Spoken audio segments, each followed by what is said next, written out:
कराची का मारूफ इलाका गुलशन Iqbal 13D sewerage के पानी और गलाजत का ढेर बन गया। इलाका मकीन शदीद जहनी अजियत में मुब्तला हो गए। इस वक्त बोल न्यूज़ के नुमाइंदा खुरम गुलजार शहरियों के हमरा मौजूद हैं। मजीद तफसीलात उन्हीं से जानते हैं। जी बिल्कुल, इस वक्त मैं मौजूद हूँ गुलशन इकबाल 13D2 और 13D1 का ये इलाका है।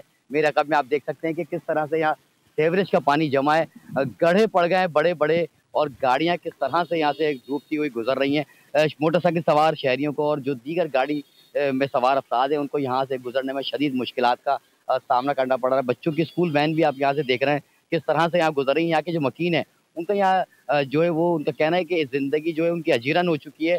कभी बाइक गिर जाती है, बाइक लेके जाए, कपड़े पहनने आप साफ पहने हो, बाइक पे जा रहे हो, पूरा कीचड़ मैंने रोज देखा है यहाँ पर। और शाम के टाइम तो यहाँ इतना ट्रैफिक होता है, लोग डरते हैं कि खड्डा नहीं हो पानी की नजर की वजह से ना, रात को पूरा रोड जाम होता है। इस रोड से बंदा आ नहीं सकता, गलियों में से आना पड़ता है। यहाँ से इतनी ट्रैफिक, सुबह के टाइम पे बच्चे स्कूल जाते हैं, लोग जो है वो अपने कामों पे जाते हैं। ये जो रोड है ये इतना बिजी रोड है, मैं आपको बताऊं।